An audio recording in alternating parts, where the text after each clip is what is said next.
Boa. Flavião, você nos conduz em oração? Senhor, meu Deus, nós te agradecemos primeiramente por essa oportunidade de estarmos aqui reunidos para falar do Senhor, para falar da sua palavra, para a gente, como igreja, buscarmos um caminho de levarmos a sua palavra para aqueles que não a conhecem, infelizmente. Nós agradecemos todas as pessoas envolvidas aqui nesse evento, o pessoal da técnica, nós aqui do ministério, que estamos trabalhando há um certo tempo para que isso se realize, e principalmente a todos aqui presentes, Pai, porque todos estão aqui com o mesmo propósito, de buscar a sua palavra, de buscar o seu reino, e mais do que isso, de levar o seu reino para aqueles que não o conhecem. Então, nós te agradecemos, Pai, por tudo, porque nós somos instrumentos daquilo que o Senhor quer para nós. Nós pedimos também, Pai, que nós aqui possamos ser, de fato, o seu instrumento, que nada venha da nossa cabeça, nada venha do nosso coração, mas que venha apenas de Ti, Pai. Que a gente possa levar aquilo que é o de melhor, para que todos aqui saiam diferentes de como entraram. Nós te agradecemos e oramos em nome de Jesus. Amém. Vou convidar você para ficar realmente até o final, porque nós vamos lançar algumas coisas nessa manhã, a gente vai falar um pouquinho da vida prática depois. Então você pode sentar agora. Obrigado, né? Vou ficar em pé aqui, você vai ficar falando. E queria convidar a Rebeca, que está ali com a água. Rebeca. A mulher mais linda do mundo. Rebeca, por favor. Tá com ela quando sair do primeiro painel. Ah, tá, a Adri também. Aí o Flavião faz a deixa. Bom dia, gente! Como vocês estão? Meu Deus, peraí, gente, é muita coisa nova aqui. Ai, meu Deus do céu. Vamos fingir normalidade, né? Tá. Bem, pra quem não sabe, eu sou a Rebeca, né? Noiva do Gustavo, que sumiu. Mas, enfim.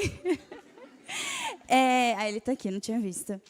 Gente, ó, nosso primeiro bloco é muito legal, porque, assim, diferente dos blogueiros, do pessoal do Instagram, a gente não deixa para o final. A gente já deixa o primeiro tema no começo.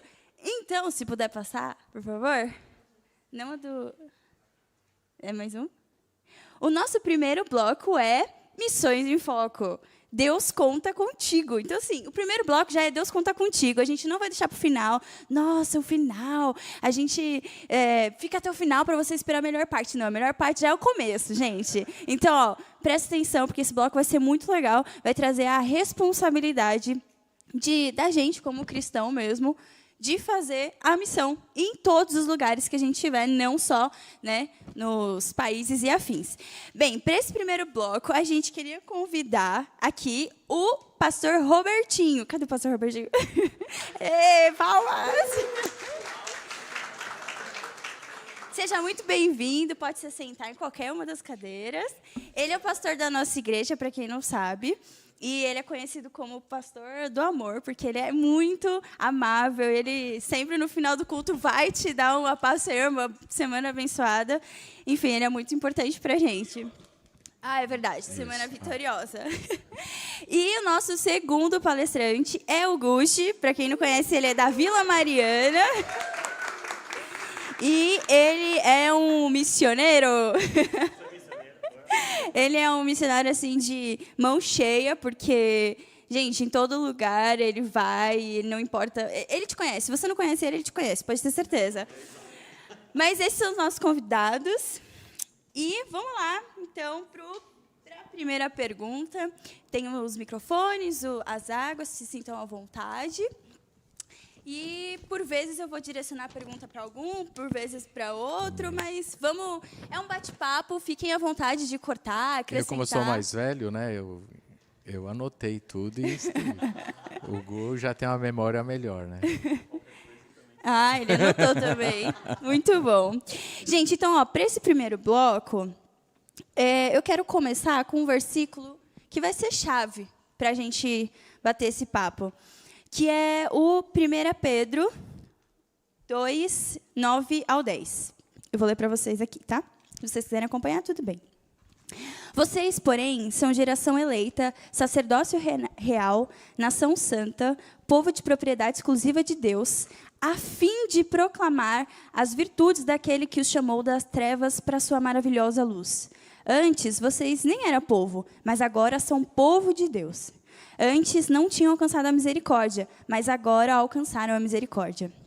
Bem, então começando até com esse versículo aqui, como que para vocês assumiriam esse versículo de forma prática, né? Porque ele é bem claro que ele fala que vocês são geração eleita e tudo isso para proclamar as virtudes daquele que chamou das trevas para a luz, né? Não é simplesmente, você só é povo eleito. Não, você é povo eleito para fazer tal coisa, para esse propósito. Então, Robertinho mesmo, como que a gente assume isso na prática? Eu, né? Sou o primeiro.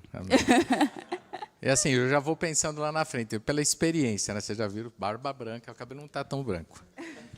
Mas eu tenho um bom tempo na igreja, né? Então, o Sidney não está aqui, o pessoal que vai ministrar, conheceram, eu estava até comentando, nós tínhamos só para você dar uma ilustração de algumas respostas minhas ser bem práticas, porque nós tínhamos lá no 48, que todo mundo conhece, há uns 25 anos atrás, nós tínhamos um projeto missões lá, né? Quem já conheceu.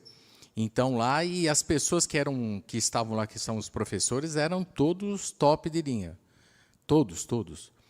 Só que todos que foram lá, eu acho que só 20% daqueles que realmente foram ministrados que ficaram. Muito pouco. E o pessoal que estava lá era de gabarito mesmo, todos os professores ali, o pessoal de nível. Então, eu morava, né? Porque eu fundei praticamente a Igreja Cristã da Família lá de São Roque. Eu fui para lá para isso, morava aqui em São Paulo, fui para lá. E eu ficava muito perto do 48, e essas pessoas ficavam muito na minha casa, porque eu morava numa chacrinha, né? E a gente fazia missões juntos. Então, tinha um potencial, tinha toda essa ministração. Então, o que eu quero deixar claro para vocês é que não só basta aqueles que estão ministrando. O ministrado tem que ter esse foco, essa visão. Isso é muito importante. Então, nessa pergunta que eu vou responder agora, eu anotei tudo, tá? Então, como eu sou muito bíblico, eu ponho na Bíblia. Então, lá, nisso daquela, como a gente assume na prática esse versículo que nós acabamos de ler agora. Então, eu coloquei lá assim, na prática, lá eu coloquei Mateus 7, 24. Todo aquele, pois, que escuta as minhas palavras e as pratica, assemelhou-lhe ao homem prudente que edificou a sua casa sobre a rocha. E como isso se relaciona ao nosso compromisso com missões? Aí, qual é o meu compromisso? Que eu vejo que as pessoas, talvez, que estavam lá, não entenderam. Está lá em Mateus 6,33. Mas buscai primeiro o reino de Deus e a sua justiça, e todas as coisas vos serão acrescentadas. Então, para mim, isso aqui é prático. Aquilo que nós ouvimos, eu tenho que praticar e eu tenho que buscar primeiro o reino de Deus. Amém? Amém. Guxa, quer complementar? Posso. Bom dia, pessoal. Tudo bem? Tá ligado? Certinho? Tá. Bom. De maneira prática... De maneira prática também, eu entendo que se ele fala que nós somos chamados de geração, né, nação santa, sacerdócio real, quer dizer que cada um tem um papel. E a primeira coisa que todo mundo precisa entender é que ser missionário não é a pessoa que viaja para outro país.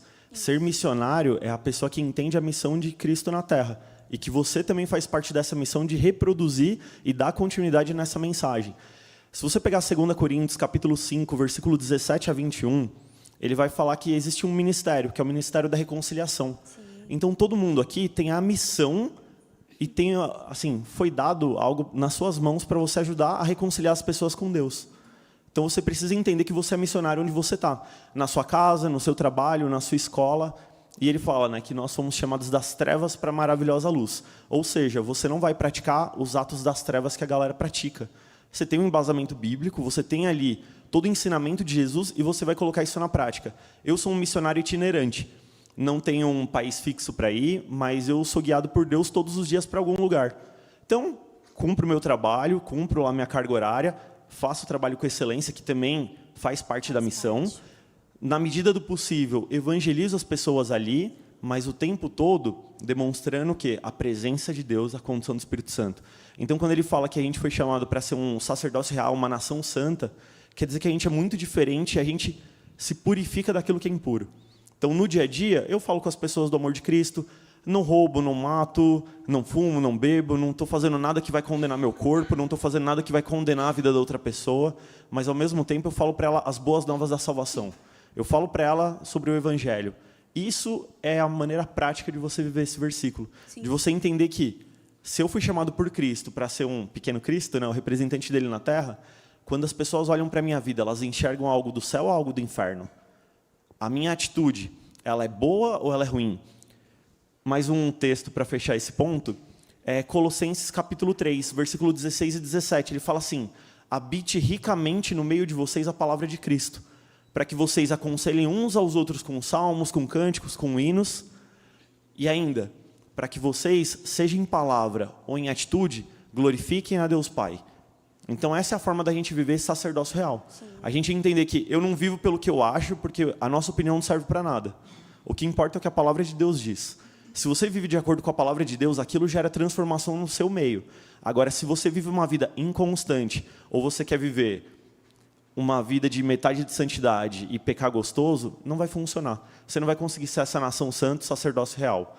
Você vai precisar mudar completamente. E é por isso que eu bati nesse texto, porque ele fala: habite ricamente a palavra de Cristo no meio de vocês.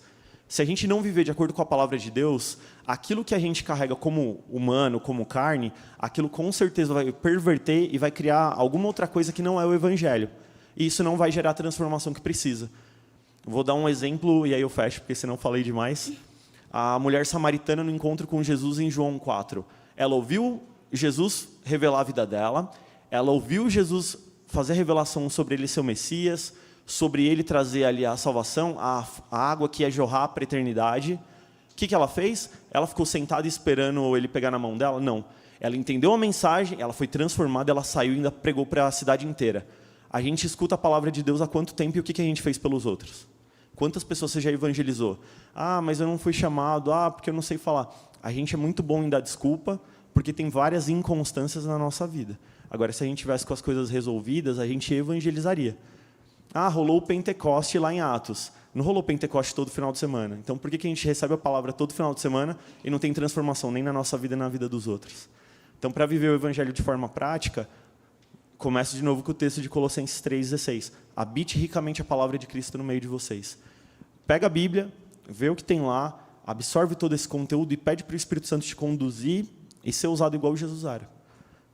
Então, acho que é Sim, isso. não, e até mesmo nesse sentido, a gente vê que muita gente usa dessas mesmas desculpas, né, que você falou. Há quantos anos tem pessoas na igreja que, cara, não trouxe uma pessoa, e às vezes não necessariamente trazer para a igreja, mas apontar a Cristo. Você vê que também não tem transformação no caráter e tudo mais.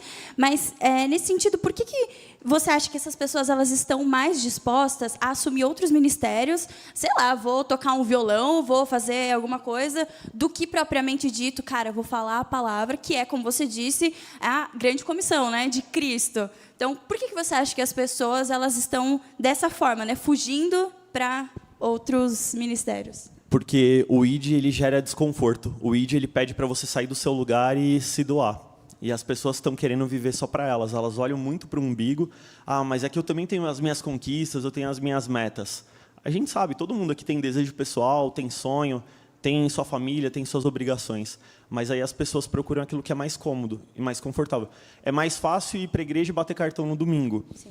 Só que refletir Cristo todos os dias vai exigir dela disciplina, vai exigir dela tempo de dedicação, tempo devocional, oração, jejum, palavra, se importar com os outros. Filipenses 3:8 vai falar, né, que se eu não considerar tudo como esterco, eu não posso ganhar Cristo. Então tem gente que não consegue considerar o tênis esterco. Sim. Ah, eu não abro mão de pagar R$ 1.500 num tênis para ver uma pessoa comer e para ajudar uma pessoa com dificuldade a pagar o aluguel. Então as pessoas se escondem no cômodo para não ter que furar a bolha. Porque furar a bolha, talvez eu me machuque. Sim. Talvez eu vou ter que entrar muito ali numa instância que eu não quero. Igual no texto de Juízes vai falar. Cada árvore foi chamada para virar rei. Uma não queria porque tinha que abrir mão do fruto que era gostoso, a outra porque tinha que abrir mão de algo que era benéfico. E aí o espinheiro acabou virando o rei entre as árvores. Só que daí o espinheiro machuca, né? Sim.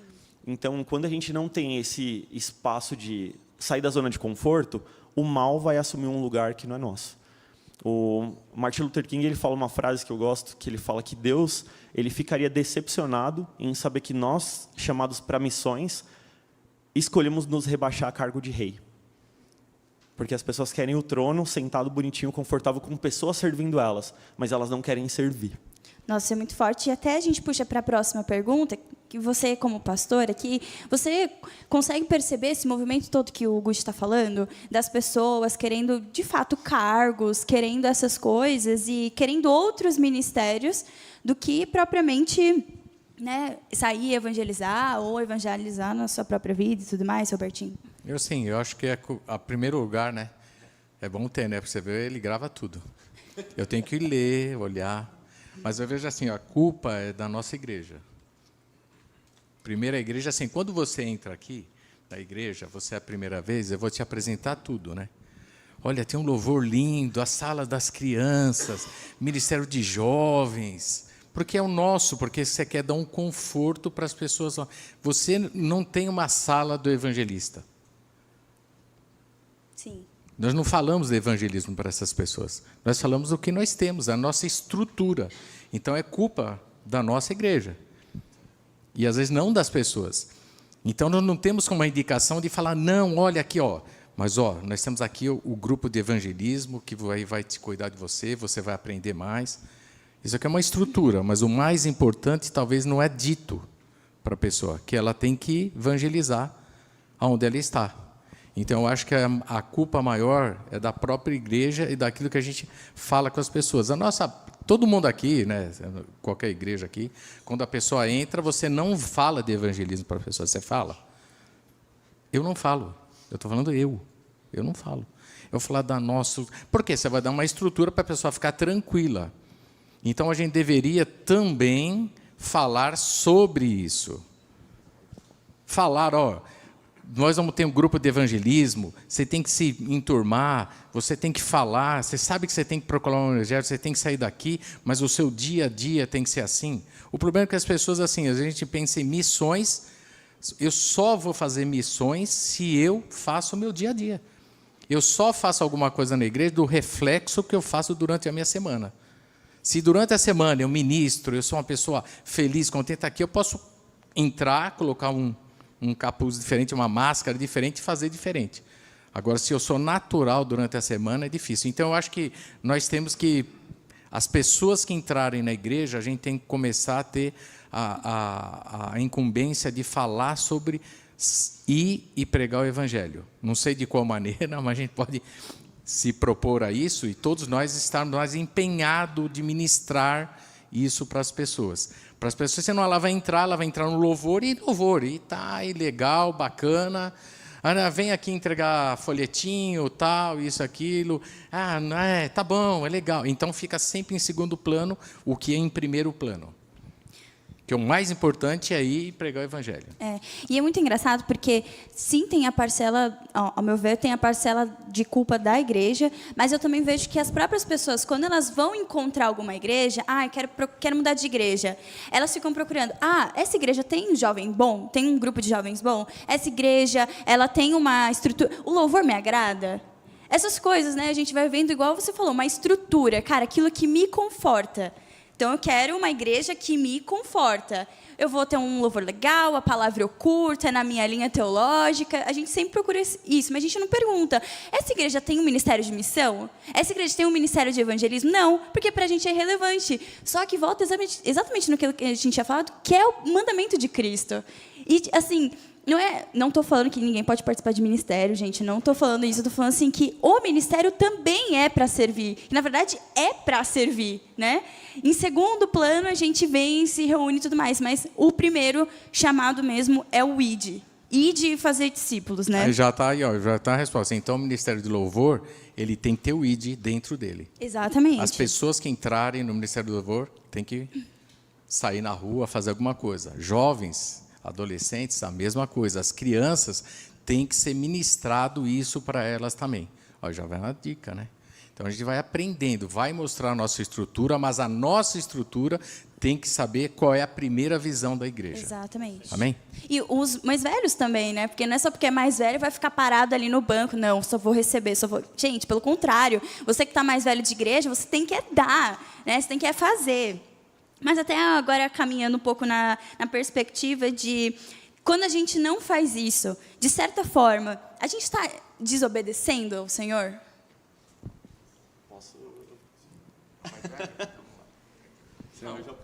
Eu vou de novo na minha colinha, tá, gente?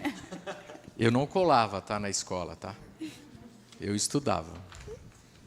Então, assim, na minha perspectiva, não. Eu coloquei aqui, ó. Deixa eu ver aqui onde está a resposta aqui.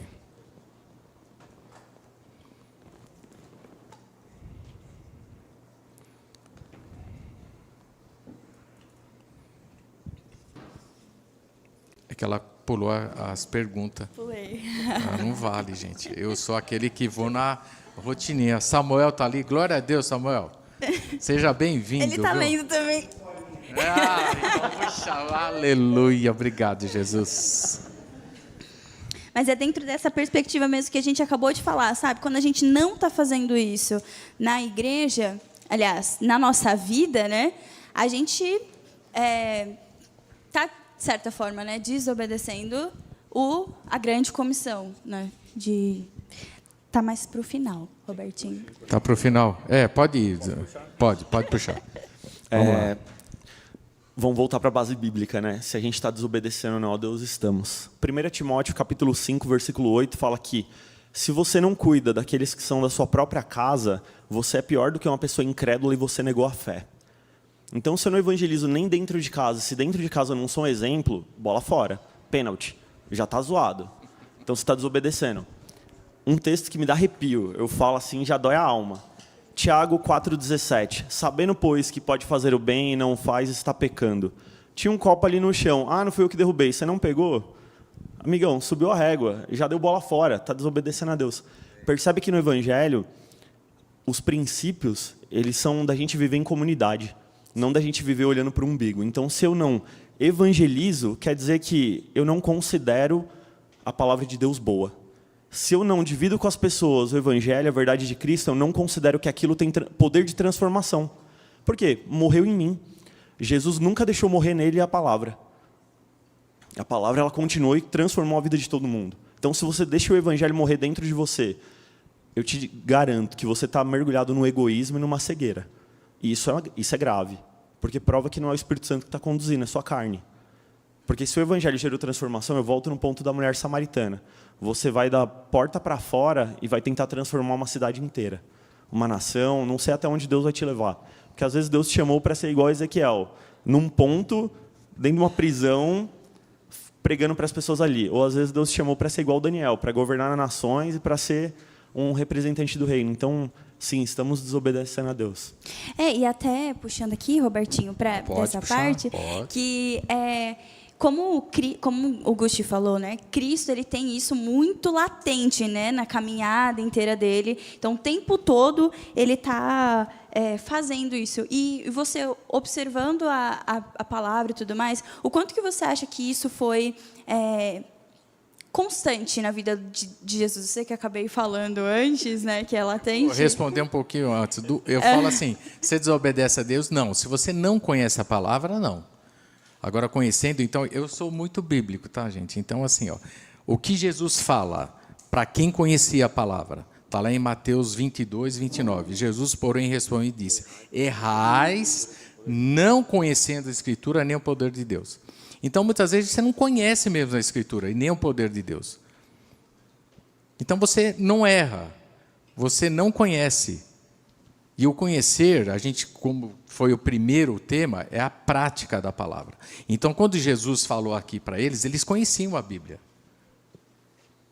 Só que eles não praticavam. Então, para Deus é assim, se você não pratica, porque você não conhece. Por isso que a gente erra. Então, eu acho que essa é a nossa linha, né? Então, a pessoa, às vezes, né, muitas vezes a pessoa erra por não conhecer. E nós estando do lado, é isso que eu falo, é por isso que nós somos uma igreja. Nós temos que orientar essa pessoa. Sim. O porquê que você derrubou ali? Oh, faz isso.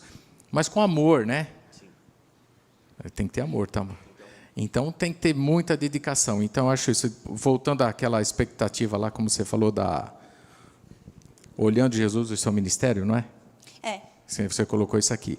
Aí, o que ela colocou? Como é que Jesus, né, assim, ó, olhando para Jesus, quando do ministério dele foi focado em reforçar a grande comissão, ou seja, como podemos realizar o evangelismo à luz dos ensinamentos do próprio Jesus. Evangelização pessoal, de massa, espontânea. Então, assim, a primeira coisa, né, se eu tenho que olhar para Jesus, ele que realmente nós temos que fazer igual, imitar, a primeira coisa é saber que pregar a palavra é uma ordenança de Jesus, que foi falado aqui. Então, assim, evangelismo é uma coisa, missionário é outra. Evangelizar é para todas as pessoas evangelizar. É uma obrigação nossa, então eu tenho que evangelizar. O que Jesus fez? Ele evangelizou. Ele pregou a palavra, porque isso é para todos nós fazermos. Missão, para mim, é diferente. O missionário é como um pastor, é um chamado. Eu posso ser missionário, mas eu tenho que ser evangelista, a primeira coisa. Para eu ser missionário, eu primeiro preciso ser evangelista. Primeiro eu tenho que pregar para os meus familiares, para os meus vizinhos, colegas de trabalho, depois fazer missão. Jesus, ele fez isso. Até os 30 anos, ele foi um bom filho, um bom homem, né? Um bom adolescente, um bom jovem e um bom homem. Aí depois ele ministrou. Ele foi exemplo, porque quando perguntaram quem é esse, falaram assim, esse aqui é filho de José Maria. Ninguém falou mal dele. Falou, nossa, ele era tão arteiro, nossa, ele não fazia nada. Então, ele foi bom exemplo primeiro. E depois ele começou a evangelizar. Então, primeiro a gente tem que realmente, para evangelizar, a gente tem que ser correto. A gente tem que realmente, a nossa vida, as pessoas estão olhando a nossa vida. Quantas pessoas, eu estou falando isso por quê? Porque o Joubert, quem sabe, né? O Joubert, ele estava na África, ele falou que ele teve mais trabalho com os missionários do que com as pessoas na África. Porque as pessoas iam sem, sabe, que nem lá no 48, o pessoal pensava em um monte de lugar, eu quero ir para a Inglaterra, eu quero ir para os Estados Unidos. Aí a gente falou, não, você vai pregar lá, vai começar lá em Goianazes. Aí pegou na cabeça, como é que é? Piolho. Desistiram. As pessoas desistiram, porque ela tinha outra perspectiva. O Samuel conheceu lá no 48, quando nós tínhamos o projeto lá, né? Missionário lá, que o pessoal Sidão participou, muitos. Eu falei, só 70%, 80% saíram. Então, assim, esse é o problema. Você tem que saber, eu coloco lá em Efésios, o projeto ID. Então, quer dizer, evangelizar, você tem que fazer, independente de qualquer coisa. Essa é a sua missão. Lá em Efésios 1, de 16 a 19, diz assim, não cesso de dar graças a Deus por vós, lembrando-me de vós em orações. Eu oro, tá? Eu sou pastor, eu oro por todos vocês. Para que, essa é a minha oração realmente, para que o Deus do nosso Senhor Jesus Cristo, o Pai da glória, vos dê em seu conhecimento o espírito de sabedoria e de revelação, tendo iluminado os vossos olhos do vosso entendimento, para que saibais qual seja a esperança da vossa vocação. Se vocês não souberem, vai ser difícil você fazer qualquer coisa. Então, essa é a nossa oração diária. Senhor, o que eu devo fazer? Como eu devo fazer? Eu tenho uma vocação, eu tenho um lugar que o Senhor me colocou. Então, isso tem que ter. As quais as riquezas da sua glória e a sua herança nos santos. Aí, é interessante, o qual a sua excelente grandeza do seu poder sobre nós, os que cremos, segundo a operação da força do seu poder. É da maneira que a maneira para cada localidade, direção é sua do Espírito Santo. Onde que eu vou fazer a minha missão? A minha missão é evangelizar, ou é na minha casa, ou é no meu trabalho. Primeiro é isso. Não adianta você querer sair para algum outro lugar, porque você acha legal aquele país, você acha legal, você nunca saiu, né, do seu bairro e você quer sair para algum outro lugar, você tem em mente que você vai usar isso para que você vá para outros povos. Se você não faz isso, o arroz e feijão, na sua casa, na sua família, se ninguém vê Cristo na sua vida, não adianta. Então, Jesus é o nosso exemplo total. Ele fez isso, ele foi um bom exemplo como filho. Ele sustentou a casa dele. Eu creio assim, tá? Quando ele saiu para o ministério dele, estava tudo certinho. Estava tudo joinha. A mãe estava bem, os irmãos estavam tudo, porque ele que tinha que sustentar. Então, isso tem que ser na nossa vida. A gente não vai sair para escapar. Exatamente. Né? Tipo, a família está um caos. Isso, exatamente. Se você vai querer fugir, sabe aquilo lá? Eu caso, aí eu vou ter um filho, o filho vai segurar meu casamento. Esquece. Você casa para sair de casa. Esquece, está tudo errado. Você tem que sair com um propósito. Por isso que aquela oração de Efésios é assim, qual é a minha vocação? Ilumina o meu entendimento, Senhor. Eu quero entender melhor. Eu sei que eu tenho que pregar a palavra. Nós temos que proclamar as boas novas. Mas o restante, o que mais eu posso fazer na tua igreja? Aí ele vai falar assim, você faz no seu trabalho? Você faz na sua casa? Dá sequência. Se você é uma boa pessoa lá, você vai ser uma boa pessoa aqui. Se você ajuda lá, você vai ajudar aqui na minha casa. Amém? Amém. E até puxando nesse sentido, óbvio que tem a nossa parcela de culpa, que é a gente... Mas, Auguste, o quanto que você acha que dessa visão que a missão é complexa demais, ela ela vem do diabo para nos parar. E não só isso, né? Mas outros métodos que o diabo faz para a gente não fazer a missão, evangelizar e tal. Normalmente a gente sempre fala da dúvida, né? Porque o Robertinho pegando o gancho dele sobre clareza de propósito, né? Sabendo qual que é a esperança que a gente foi chamado. Normalmente o inimigo ele sempre vai colocar na gente medo. Você pega Jeremias no capítulo 1, ele vai dar várias desculpas. É a idade, é a forma de falar, é a continuidade, é a visão sobre propósito. Tudo isso para desmotivar a fé da pessoa. E a gente não pode deixar esse tipo de coisa gerar cegueira. Se a gente tem muito claro, né, essa questão do para que nós fomos chamados, igual eu comentei, né, sobre o Ministério da Reconciliação, de 2 Coríntios 5. Eu entendo que eu sou um instrumento. E no texto ele vai falar que nós somos um apelo, que Deus quer usar a nossa vida como um apelo para as pessoas.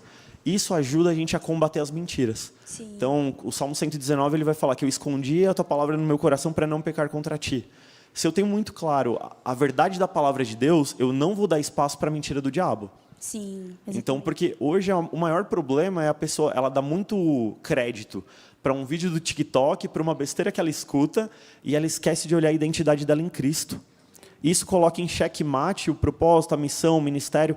Você vê, tem gente que tem medo de casar por conta de insegurança, tem gente que tem medo de trabalhar por conta disso, tem gente que tem medo de falar com o amigo do lado porque está com medo de ser hateado por alguém, né, de ser apedrejado. E a gente não pode. Todas essas limitações, elas dão por conta o texto que o Robertinho leu de Mateus 22, 29. Vocês erram por não conhecerem as Escrituras nem o poder de Deus. Sim. Se eu conheço as Escrituras, facilita muito para eu conseguir apartar essas vozes que roubam a minha mente e eu consigo ver o poder de Deus operando qualquer tipo de milagre e transformação. 2 Coríntios 10 vai falar que nós lutamos com armas que são espirituais, mas para quê? Porque elas são mais poderosas para derrubar fortalezas. E elas são mais poderosas em Deus para tornar todo pensamento cativo a Cristo e obediente a Deus. Assim eu consigo combater minha mente, que o maior problema hoje são as paranoias que a gente tem na mente. Sim. É o fator limitante que o diabo usa. Pode ver com Adão e Eva ali no Éden. Ele só jogou a dúvida. Jogou a dúvida e colocou em xeque a identidade, o foco, a segurança em Deus. Então, combatendo a dúvida com a verdade da palavra, a gente resolve esse problema. Exatamente. Isso aqui é assim, por isso que eu falo assim, ó, você vê que ela colocou, é complexa. Não é complexo. Nós fazemos, por isso que eu falei, quando a gente traz uma pessoa aqui, a gente não fala sobre evangelismo. Não é complexo, nós é que complicamos. Exatamente. É uma coisa simples, você tem que ir pregar o evangelho, faz parte. Eu aceitei Jesus como nosso Senhor e Salvador da minha vida, eu vou fazer o que Ele manda. E a primeira coisa que Ele manda para mim é ir e pregar o evangelho a toda a criatura. Então, não é complexo. É muito simples. Exatamente, é muito simples. E, gente, agora a gente vai abrir aqui uns 10 minutinhos para o público. Se alguém quiser fazer alguma pergunta, só levanta a mão. Aí a Marcinha e a Adri, elas estão com os microfones ali e a gente leva até você para fazer a pergunta. Alguém quer fazer alguma pergunta relacionada a esse Eu quero tema? saber quem vai ajudar também, né? Então, pessoal, por favor. Um de cada vez. Ali, ó. Oi, é um pouco audaciosa, né? Vou levantar aqui, licença. Eu queria saber o que a igreja está fazendo desde a liderança, né? Desde o assim, a nível de governança da mais alta da igreja, com foco em evangelismo e missões, e isso está sendo repassado para as unidades da Igreja Cristã da Família. Eu não posso, assim como o sumo, né, Jesus, né? Assim, agora nós temos lá a presidência, né, que é o Beto e toda a comissão, né? E eu acho também a parte de pastores, nós temos preocupação realmente, e por isso que nós estamos aqui. Então você vê que através disso aqui a gente fala que nós vamos ter que mudar nossos ministérios. Então cada um dos nossos ministérios tem que evangelizar, tem que passar para a pessoa que vai entrar. Né? O André também. O André pode ajuda, André. Por favor. A sua pergunta foi sobre a Anália Franco ou geral? Não, geral. Ah, geral. E a presidência da igreja está fazendo para que... Aqui ou André. todas nós? Todas. Eu digo assim, a nível de presidência, qual é o projeto que tem para que todas as igrejas sejam mais participativas e tenham um projeto de continuidade? Pastor. Por exemplo, ele falou de trazer o pessoal do ministério. Isso é algo que o Anália está fazendo? É algo que... Obrigada.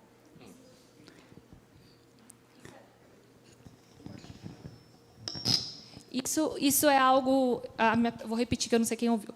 A minha pergunta é, a nível de presidência da igreja, se existe algum projeto, presidência geral, se existe algum projeto para todas as igrejas, não só a Anália Franco, mas para todas as igrejas cristãs da família, voltado para isso. Como o pastor usou ali de exemplo, o ministério. Todo mundo que participa do ministério tem que fazer parte de um evento de evangelismo, de atividades fora da igreja. É isso que eu queria saber, se existe algum projeto para movimentar mais pessoas. Essa pergunta é muito boa, porque quantos aqui participaram desse evento aqui ano passado? Passado? Não teve. Teve um outro. Entendeu? Então, isso era uma coisa muito solta a gente como Anália Franco, e não só como Anália Franco. Você é de Santos, e é legal porque Santos teve sempre uma vocação muito forte com relação a missões. Né? A gente, Anália Franco, aqui, a gente teve sempre uma vocação muito forte em mandar dinheiro para missões. A gente sempre foi isso. A gente fez projeto Missões, mas o projeto Missões ele acabava caindo na terra seca. Ele morria. Ele ia morrendo. Então, a partir dessa nova presidência do Beto e dessa nova configuração de governo da igreja, a Igreja Cristã da Família, geral, entendeu que a gente tem que focar em missões e evangelismo, porque não faz sentido a gente ser uma igreja muito boa, e eu, particularmente, sou um defensor. Eu amo esse lugar aqui, amo o Anália, amo a Cristã da Família e tudo mais. Então, mas é muito bom amar, só que morrer em nós mesmos, não faz sentido. Então, o novo governo agora, quando entrou, falou, nosso foco vai ser esse. E ele vai ser um foco arrojado, ele vai ser um foco bem intenso. Então, em alguns momentos tem até discussões sobre outros ministérios, porque fala assim, mas por que nós não estamos investindo nisso? Fala, porque nosso foco é missões. Então, a partir deste ano aqui, acho que até do ano passado um pouco, e esse evento que aconteceu, que teve aqui o pastor Jonathan, que trouxe, foi um case para nós como Anália Franco, porque a gente não tinha um ministério de missões.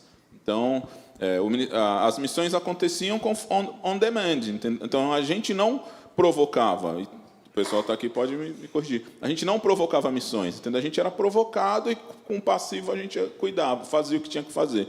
Então essa foi a mudança que veio de cima e que agora está batendo aqui embaixo, né? E a nossa ideia aqui, até cadê o Flavinho lá? Aqui. O Flávio aqui é o nosso representante, chamou a gente aqui, eu e a Ju, a gente cuida até casar. Depois que casar, a gente solta para o meu cunhado lá e fala, vocês se virem aí com ele. Mas jovens, adolescentes, ministério infantil, bebezinho, é tudo quase, até grávida, né, linda? Entrou um embriãozinho ali, a pessoa quer fazer curso, a gente está lá. Casou, a gente fala, beleza, passou, vai para o próximo aí. E isso foi legal porque o Flávio chamou a gente e falou, André, eu não quero que você seja evangelista, mas eu quero que você me ajude a evangelizar lá no Ministério Infantil, na educação de filhos. Isso foi uma proposta nova, é por isso que a gente está aqui, né? Falou, pô, isso é legal, mas não sabemos fazer. Como é que fazemos? Quer falar, Sidão? Isso é muito legal, rapidinho. Eu vou passar a bola para o Sidão. Mas a sua pergunta, querida de Santos, foi muito boa, porque a gente tem aqui uma representante, a Duda. Ela é líder do Ministério de Missões do Sudeste, né? Sudeste, tá certo, né? Ela é líder do Ministério de Missões da ICF toda, do Sudeste. Se você até quiser responder essa pergunta, se há projetos palpáveis para a moça depois. Mas o Sidão acho que quer falar primeiro. Bom dia a todos. A pergunta é muito pertinente, e a pergunta que foi feita é se a Igreja Cristã na Família tem um projeto. E como o André falou muito bem, desde a nossa mudança de direção da igreja, nós começamos estabelecendo um foco. Eu não sei quantos lembram aqui, se todos são ICF, mas todo ano nós tínhamos um tema para o ano. Ano disso, ano daquilo, com vários temas. Quando nós mudamos essa intenção em relação ao foco, o foco que veio foi plantar, regar e crescer. Isso é um foco para 7 anos, mas isso poderia ser um foco para a vida inteira, porque o nosso chamado, em Mateus 28, é esse. Então, qual é o projeto da igreja no geral? E aqui eu estou falando como diretoria ministerial, como associação, onde eu faço parte. O foco para a igreja é o único. O foco da igreja é, nos próximos 7 anos, nós plantarmos outras igrejas. Isso é uma mudança. E como é que se planta outras igrejas, se não a partir dos evangelistas? Como enviaremos missionários ou evangelizadores se a localidade ela não começar um movimento de evangelizar? O que está acontecendo aqui na Anália Franco são provocações. Isso aqui é uma provocação. Depois, quando a gente sai desse evento, que aqui é um evento, isso fica na localidade aonde? Nos ministérios, que é o que o André falou. Como é que cada ministério dessa localidade pode ser mais missional, ser evangelizador, para que a gente contribua com o foco geral da igreja, que é plantar, regar e crescer. Então, esse é o foco geral, e isso está reverberando nas localidades, e o evento de hoje já é uma prova disso. Porque até um tempo atrás, talvez se a gente chamasse essa reunião aqui, nós teríamos talvez meia dúzia. E todos vocês estão aqui, isso é muito bom, isso nos anima. Deixa eu só complementar. É o ano jubileu, né, Sidão, né, que a gente tem falado, né? Só complementar, qual é o seu nome? Damares. Em paralelo a isso, a gente também está fazendo um trabalho de estratégia aqui nessa unidade, onde a gente está colocando os pilares estratégicos como foco do nosso trabalho, para todos os ministérios. E, com isso, a gente vai ter um olhar específico para 2 importantes pilares, que é o pilar de missão e transformação. Então, se a gente não tiver um olhar estratégico também sobre isso, que foi definido lá atrás, mas se a gente não organizar a base para que um objetivo estratégico seja alcançado, as coisas não acontecem. É tal de pegar um grande objetivo e quebrá-lo em outros objetivos menores. Então, esse trabalho que está em andamento aqui nessa unidade, o nosso objetivo é depois fazer um balanço e falar assim, olha, tem o pilar aqui, que nós temos muitos ministérios, mas esse pilar está precisando de ação. E, com isso, tentar equilibrar a atuação da igreja, pensando nesses 2 pilares de missão e transformação. E se você tiver mais dúvida também, como eu disse, ela é líder do Ministério de Missões Geral da ICF aqui do Sudeste, a Duda. Se alguém tiver também mais perguntas relacionadas sobre isso, ali depois vai ter um tempinho, converse com ela, que ela vai falar tudo. Ela é perfeita para responder tudo isso. E mais alguém tem alguma pergunta? Pode falar. Paz, Senhor. Paz, Jesus. Acho que não é tanto uma pergunta, né? Eu acho que aí é uma reflexão aí no geral, né, que vocês estão falando aí sobre evangelização. Acho que é um papel primordial da igreja, mas eu vejo que também a gente, como cristão, né, pais, como família, a gente não exercita isso. A gente não exercita muito isso nos nossos lares, né? A gente tem muita coisa, a parte cultural, que a gente coloca em prática, E essa evangelização a gente não coloca em prática na nossa família e para os nossos filhos. Eu vi recentemente aí uma reportagem que tem sido falado muito sobre a guerra, né, de Israel. Aí eu estava lendo sobre as mulheres do grupo Hamas. E eles estavam falando que isso é incutido né, para que elas ensinem, coloquem dentro de casa para os filhos que eles têm que nascer já para lutar com essa concepção de morrer pelo grupo. Então, as crianças já são ali criadas e aquilo já é colocado dia a dia na mente delas. Isso é algo que eles têm que fazer, é uma obrigação, não é uma escolha. E a gente tem essa liberdade de aprender de Deus, de evangelizar, e a gente não faz isso dentro das nossas casas, com os nossos filhos, até mesmo com a gente, né? É uma coisa que a gente pode fazer com amor. Porque, às vezes, o filho chega em casa e fala, mãe, uma amiguinha da escolinha falou sobre a religião dela, tal, e é legal. E a gente fala, tá, e você? O que você falou? Né? Do que a gente aprende, da evangelização da palavra de Deus.